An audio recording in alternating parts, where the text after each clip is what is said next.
You guys have probably heard of the word audiophile. So, who is an audiophile? What does audiophile even mean? An audiophile is someone who listens how the music sounds and not just the music itself. But I think that's not being too clear. Well, in this video, I'm gonna try and curate a chain along with how to enjoy better audio on a budget. Hey guys, this is Ananthan with FTJ and let's roll. Okay, before we go into the different terms, let's tick off the basics needed to listen to hi-fi audio. 1. A well-mastered recording. 2. A device to play that well-mastered recording. And 3. A transducer that outputs the song, like IEMs, headphones, and speakers. But Ananthan, these cost a lot of money, right? Does not need to be expensive at all. There is a choice for every price point, and there are pitfalls you can avoid and save more money. This isn't gonna be one of those videos where we review said products and show you a ton of B-rolls with different lightings and locations. And this is neither an exhaustive guide nor an end all be all audio bible. These are just good bang for the buck setups. So let's start with IEMs, in-ear monitors. Now there are literally thousands of IEMs to choose from, but when you are on a budget, you need to consider a few things. How much do you want to spend on the IEM itself? And how much are you gonna spend driving it? Let's start with something that's sub 1000 rupees. The KZ EDX is a single dynamic driver IEM that could be had for around 900 rupees. It's something I have tested personally and found it to be very balanced and has a very nice front sound. Good bass, decent mids, and crisp treble with no sibilance. The aren't emphasized. These aren't too power hungry and you could easily get away with driving it off your smartphone. If you have, I guess, a phone with a quad DAC, like an LG phone, better. Feeding this into a better source than phone gives you marginally better results. So don't bother, save your money. Let's say you are willing to stretch the budget a little more, then something like the Tin Audio T2 or the Belon BL05 are worthy purchases. Although please keep in mind these would require a fair bit of power to drive, so anything short of the LG device would have trouble driving it. So you need to allocate some money for a portable amp or a DAP. Now, assuming you already have a powerful source, at around the 10K mark, you have the Etimotic ER2XR. These are among my favorite IEMs regardless of the price. I would pick these over almost all sub 30K products because the tuning here is so well done, neutral with a small kick in the bass, very natural presentation and lifelike vocals. But there are two caveats for to this. They really need a very powerful source to drive to the potential, and B, there are very weird looking. So look at this, right?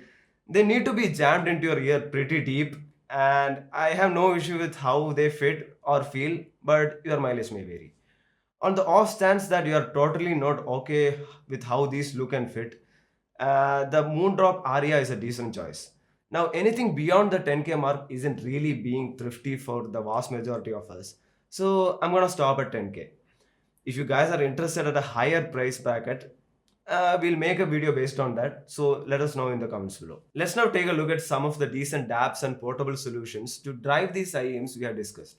Full disclaimer, this part of the video cannot in all seriousness start at 1000 rupees. The first option is the FIO M3 Pro, a good DAP that could drive almost all IEMs mentioned here barring the ER2XRs. It comes priced around 7500 rupees. Alternatively, we also recommend the FIO BTR5 which we have reviewed on C4A Tech. So here's a card for that. It's a beast of a Bluetooth DAC amp that could drive almost every IEM in the market today, including the ER2XRs. Another cheaper option would be the iBasso DC01, which connects via USB-C port of your smartphone. Once again, it is powerful enough to drive almost all IEMs and it is priced reasonably at 5K. There are other alternatives, but given these three, I don't think they are relevant. All this gear you could buy if you do one important thing. Sign up for a good streaming service that offers lossless audio. Yes, if the audio you're gonna play is compressed and badly mastered, it defeats the purpose. You can't expect a good end result if the raw materials are bad, right? Similarly, a bad recording will sound worse on a good audio setup. So, our recommendations for this are either Tidal, if and only if you manage to get enough people to start a family plan. Even with that, you need to get yourself a turkey based subscription, which would cost around 60 to 65 rupees. Apple's recent announcement about giving everyone access to their entire catalog in lossless format is awesome. That is another option for you guys.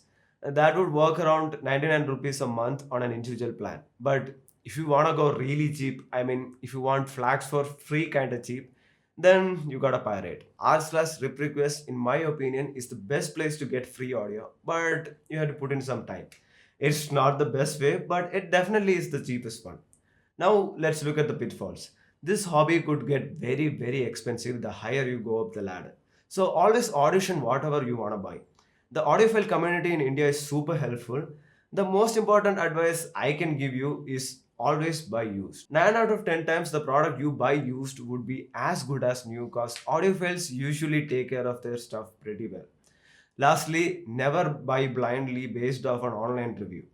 Sound is super subjective, and what you like may not coincide with the reviewer's taste. I would also recommend you join an audio forum either on Facebook or Discord where you have real users who will provide real world feedback on the product you want to buy. If all these steps are followed, you should be fine. With any of these items mentioned, you could enjoy hi fi audio and headbang to your favorite tunes. There is more to audio than what this video has covered. There are headphones, DACs, amps, and even DDCs and streamers, but that's a story for another day. Do let me know if you guys enjoyed this video and would like similar videos about headphones, amps, and DACs as well. We'll try to make that happen. But that's all for this FTJ video. Until next time, my name is Sananthan, and I'll catch you in the next one. Ciao.